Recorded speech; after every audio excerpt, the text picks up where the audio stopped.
Saudara-saudara yang terkasih dalam nama Tuhan Yesus Kristus, selamat pagi. Mari kita beribadah sejenak.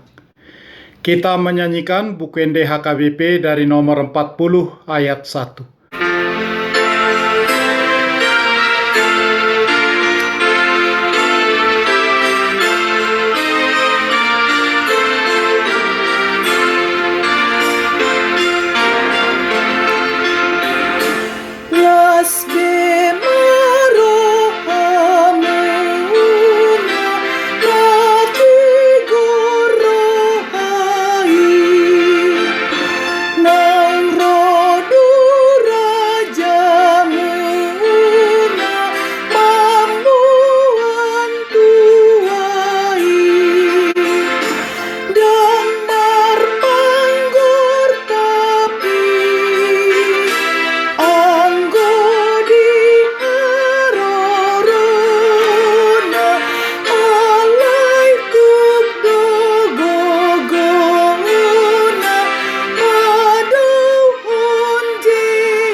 Kasih karunia dan damai sejahtera dari Allah Bapa dan dari Kristus Yesus Tuhan menyertai saudara-saudara. Amin. Saudara-saudara, firman Tuhan renungan harian Jumat 3 Desember 2021 dari kitab Sakaria pasal 2 ayat 13 mengatakan, "Berdiam dirilah hai segala makhluk di hadapan Allah, sebab Ia telah bangkit dari tempat kediamannya yang kudus." Dalam bahasa Batak Toba mengatakan, "Hohomma nasa sibuk maradop jahuba, ai nungatar sunggul ibana sian inganan nihabadionai." Sakaria pasal 2 ayat 17. Saudara-saudara, setiap kata dalam Alkitab adalah untuk kita masing-masing.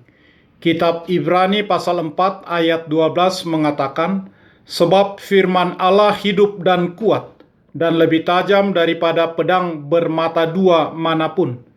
Ia menusuk amat dalam sampai memisahkan jiwa dan roh, sendi-sendi dan sumsum. Ia sanggup membedakan pertimbangan dan pikiran hati kita." Setiap kata dan setiap baris dari firman Tuhan adalah sesuatu yang harus kita pahami, harus kita pelajari, kita serap, dan kita resapi. Tentulah setiap pribadi dari kita pernah merasakan kebesaran hadirat Tuhan yang luar biasa.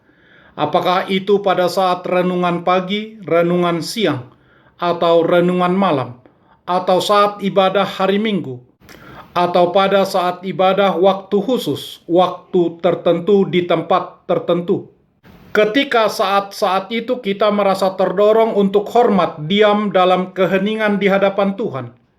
Inilah pemberitahuan Sakaria pasal 2 ayat 13 ketika ia mengatakan, "Berdiam dirilah hai segala makhluk di hadapan Tuhan."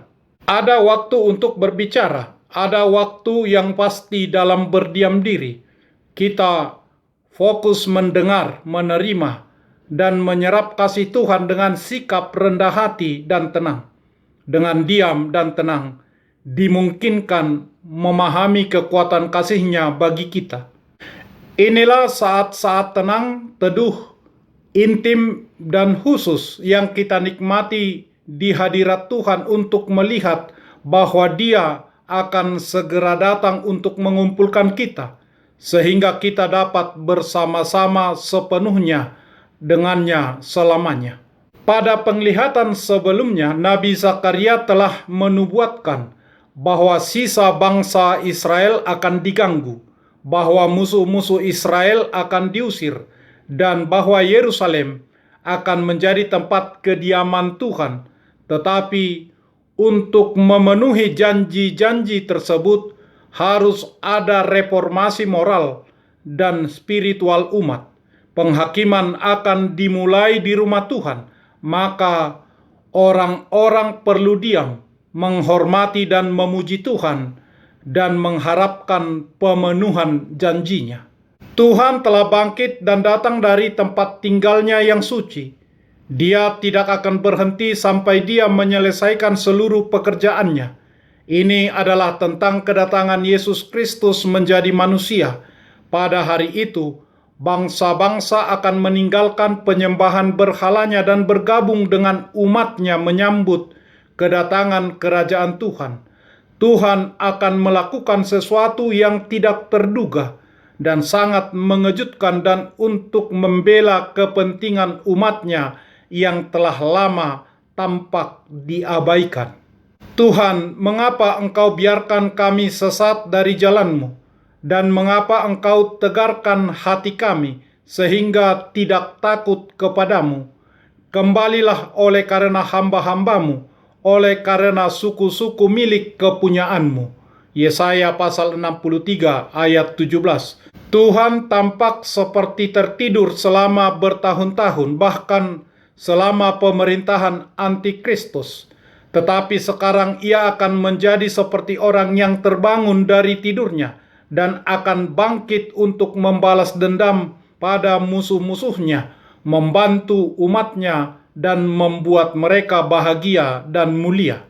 Demikianlah masa-masa mulia yang dinubuatkan oleh Nabi Zakaria sebagai nubuat tentang kedatangan Tuhan. Tuhan akan melakukan sesuatu yang tidak terduga, sesuatu yang mengejutkan, membela kepentingan umatnya yang telah lama tampak diabaikan. Maka umatnya akan menyambutnya dengan tenang, diam, dan tunduk kepada kehendak sucinya, dan dengan sabar menunggu harinya, yakni bahwa Tuhan akan menyelesaikan semua pekerjaannya. Aku datang segera, peganglah apa yang ada padamu, supaya tidak seorang pun mengambil mahkotamu. Wahyu pasal 3 ayat 11. Tenangkanlah dirimu, dan berdiam dirilah di hadapan Tuhan, nantikanlah Tuhan bertindak. Amin. Marilah kita berdoa. Ya Tuhan Yesus Kristus, Tuhan dan Allah kami, Engkau layak menerima kemuliaan dan puji-pujian sampai selama-lamanya. Engkau telah menderita sengsara, darah-Mu dicurahkan untuk kami orang yang berdosa supaya kami hidup. Engkau telah bangkit dari tempat kediaman-Mu yang kudus. Karena itu kami bersuka cita, sebab Injil itu telah sampai kepada kami. Berikanlah Roh Kudus kepada kami agar kami menaati firman-Mu. Teguhkanlah iman kami untuk berdiam dan berdiri di hadapan Tuhan, dan tanggalkanlah dari kami keinginan-keinginan duniawi, agar kami menjadi manusia baru yang telah disucikan oleh darah-Mu. Amin.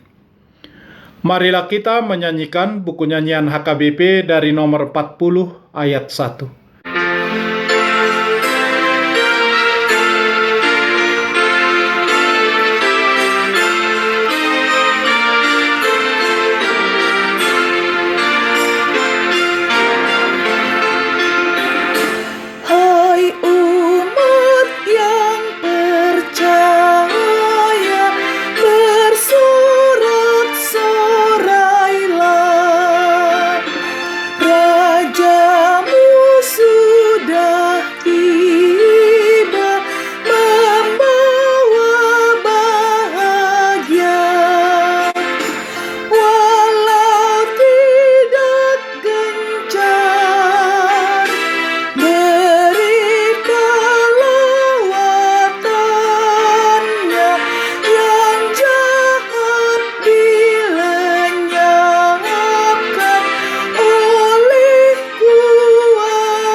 Kita bersama-sama berdoa dengan doa Bapa kami. Bapa kami yang di surga, dikuduskanlah nama-Mu. Datanglah kerajaan-Mu. Jadilah kehendak-Mu di bumi seperti di surga. Berikanlah kami pada hari ini makanan kami yang secukupnya. Dan ampunilah kami akan kesalahan kami, seperti kami juga telah mengampuni orang yang bersalah kepada kami. Dan janganlah membawa kami ke dalam pencobaan, tetapi lepaskanlah kami daripada yang jahat.